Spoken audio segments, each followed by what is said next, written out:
Hi friends, welcome to Sudeep குட்டி channel. எல்லோரும் எப்படி இருக்கீங்க? நல்லா இருக்கீங்களா? இப்போ நம்ம சேனலில் பார்க்க போகிறது என்னென்னு பார்த்தீங்கன்னா கூட்டாஞ்சோறு. அதாவது திருநெல்வேலியில் பார்த்தீங்கன்னா அந்த கூட்டாஞ்சோறு ரொம்பவே ஃபேமஸ்ங்க. இந்த கூட்டாஞ்சோறுங்கிறது எல்லா வகையான நாட்டு காய்கறியும் போட்டு அரிசி பருப்பு போட்டு செஞ்சால் சூப்பராக இருக்கும். வாங்க இப்போ நம்ம வீடியோக்குள்ளே போகலாம். இப்போ நான் அரை கப்பு ரைஸும் அதுக்கு 1/4 கப் அளவுக்கு துவரம்பருப்பும் எடுத்து நல்லா ஒரு 1/2 hour ஊற வச்சுருக்கேங்க. இப்போ இதனால் அரிசி ஊறட்டும். நம்ம காய் இப்போ எடுத்துக்கலாம். இப்போ எல்லா வகையான நாட்டு காயுமே எடுத்துக்கலாம். இப்போ நான் ஒரு 3 கத்திரிக்காய், ஒரு முருங்கைக்காய், ஒரு 2 கேரட்டு, ஒரு உருளைக்கிழங்கு, 2 பச்சை மிளகாய், அப்புறம் பீன்ஸு, ஒரு சின்ன மாங்காய் இதெல்லாம் சேர்த்துருக்கேன். இந்த மாங்காய் முருங்கைக்காய்லாம் போட்டு செய்கிறப்ப சாப்பாடு செம்ம டேஸ்ட்டாக இருக்குங்க. இப்போ நீங்கள் நாட்டுக்காய் இன்னும் அவரைக்காய், அப்புறம் சேனக்கிழங்கு இந்த மாதிரி நீங்கள் என்ன நாட்டுக்காய்னாலும் சேர்த்துக்கலாம். இப்போ நான் குக்கர் அடுப்பில் வச்சு ஒரு 3-4 டீஸ்பூன் அளவுக்கு ஆயில் ஊற்றிருக்கிறேன். அது கூடவே ஒரு 1/2 டீஸ்பூன் கடுகு, ஒரு வரமிளகாய் கிள்ளி போட்டுக்கலாம்.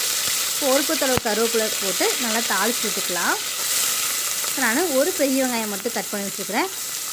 இதையும் போட்டு நல்லா வதக்கி விட்டுக்கோங்க. இப்போ இது நல்லா வதங்கட்டும்.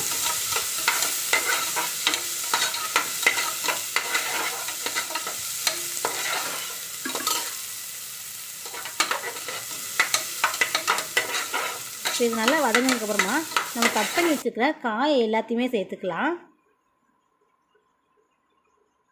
இந்த காயெல்லாம் நம்ம நல்லா வதக்கணுங்கிற தேவையில்லைங்க. நம்ம லைட்டாக வதக்கி விட்டாலே போதும்.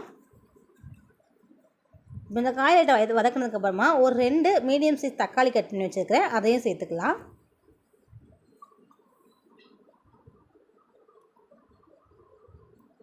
இது எல்லாமே கொஞ்சம் நல்லா வதங்கட்டும்.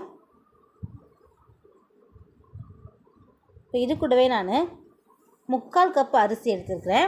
அதனால் நான் ஒரு 2.5 கப் அளவுக்கு தண்ணி சேர்த்துக்கிறேன். இந்த கூட்டாஞ்சோறு பார்த்திங்கன்னா உதிரியாக இருக்கக்கூடாது, கொஞ்சம் குலைவாக இருந்தால் தான் நல்லாயிருக்கும். நம்ம காய் எல்லாம் வேகிறதுக்காக நான் அரை கப்பு தண்ணி மட்டும் எக்ஸ்ட்ரா சேர்த்துருக்கிறேன். இப்போ இது கூடவே நம்ம தேவையான அளவுக்கு உப்பு சேர்த்துக்கலாம். இப்போ ஒரு 3-4 டீஸ்பூன் அளவுக்கு நம்ம சாம்பார் தூள் சேர்த்துக்கலாம். 4 ஸ்பூன் சேர்த்துறாதீங்க, 4 டீஸ்பூன் மட்டும் சேர்த்துக்கோங்க. சாம்பார் தூள் சேர்த்துக்கப்புறமா ஒரு 1/2 டீஸ்பூன் அளவுக்கு மட்டும் மஞ்சள் தூள் சேர்த்துக்கலாம். இப்போ எல்லாம் நல்லா கிளறி விட்டு தண்ணி கொஞ்சமாக கொதிக்கட்டும். இப்போ நான் ஒரு சின்ன லெமன் சைஸ் அளவுக்கு மட்டும் கொஞ்சமாக புளி சேர்த்துருக்குறேன். நீங்கள் புளி கரைசல்னாலும் சேர்த்துக்கலாம். நான் அப்படியே முழுசாகவே போட்டுட்டேன். இப்போ இது கூடவே ஒரு கைப்பிடி அளவுக்கு முருங்கைக்கீரை சேர்த்துக்கலாம். இந்த கூட்டாஞ்சோறுக்கு பார்த்திங்கன்னா முருங்கைக்கீரையோட டேஸ்ட்டும் சரி, முருங்கைக்கீரையோட ஸ்மெல்லும் சரி சூப்பராக இருக்குங்க. நீங்கள் முருங்கைக்கீரை கண்டிப்பாக சேர்க்கணுங்கிறது தேவையில்ல, நீங்கள் தேவைன்னா சேர்த்துக்கலாம். ஆனால் முருங்கைக்கீரை சேர்த்திங்கன்னா சூப்பராக இருக்கும். இந்த கூட்டாஞ்சோறு பார்த்திங்கன்னா நம்ம சின்ன பிள்ளையில் எல்லா வீட்லேயும் இருந்து ஒவ்வொரு பொருளாக திருட்டு போய் செஞ்சு சாப்பிடுவோம். அதெல்லாமே பார்க்குறப்ப அந்த சின்ன வயசில் ஞாபகம் தான் வருது. ஒரு 10 பேர் ஃப்ரெண்ட்ஸ் எல்லாம் சேர்ந்துக்கிட்டு ஆளுக்கு ₹1 ₹2 போட்டு காய் எல்லாம் வாங்கிட்டு அவங்கவுங்க வீட்டிலேருந்து அரிசி பருப்புலாம் எடுத்து சேர்ந்து செஞ்சு சாப்பிட்றப்ப அந்த சாப்பாடே செம்ம டேஸ்ட்டாக இருக்குங்க. அது உங்களுக்கு அந்த மெமரிஸ் எதாவது இருந்தால் நீங்கள் கமெண்ட் பாக்ஸில் கமெண்ட் பண்ணுங்கள். அவ்வளோதாங்க. இப்போ நம்ம ஊற வச்சுருக்கிற அரிசியும் பருப்பும் எடுத்து சேர்த்துக்கலாம். அரிசியும் பருப்பும் சேர்த்ததுக்கப்புறமா நம்ம உப்பு எல்லாம் கலக்கிறதுக்காக நல்லா எல்லாத்தையும் கலந்து விட்டுக்கோங்க. இப்போ நம்ம குக்கரை போட்டு மூடிடலாம். மூடிட்டு மேலே வெயிட் வச்சுருங்க. இப்போ வெயிட் போட்டதுக்கப்புறமா ஒரு 3-4 விசில் வரைக்கும் வச்சுக்கலாம். இங்கே வந்துச்சு. ப்ரெஷரை எடுத்து விட்டுட்டு ஓப்பன் பண்ணி பார்க்கலாம். பாருங்கள், நமக்கு சூப்பராக வெந்துருச்சு எல்லாமே. இந்த முருங்கைக்கீரை, இந்த முருங்கைக்காய், மாங்காய் இதெல்லாம் போட்டுக்கனால கூட்டாஞ்சோறு செம்ம டேஸ்ட்டாக இருக்குங்க. ஒரு ஸ்மெல்லே வேறு லெவலில் இருக்கும்.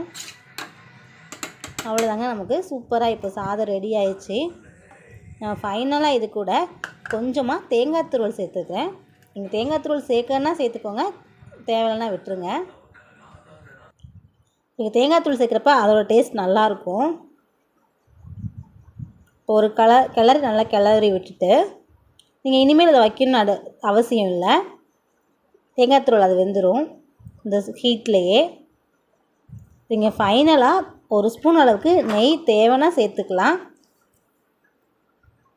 நான் கொஞ்சமாக பொடி பொடியாக கட் பண்ணி வச்சுருக்கேன் மல்லித்தலையை சேர்த்து நல்லா கிளறி விட்டு இறக்க போகிறேன்.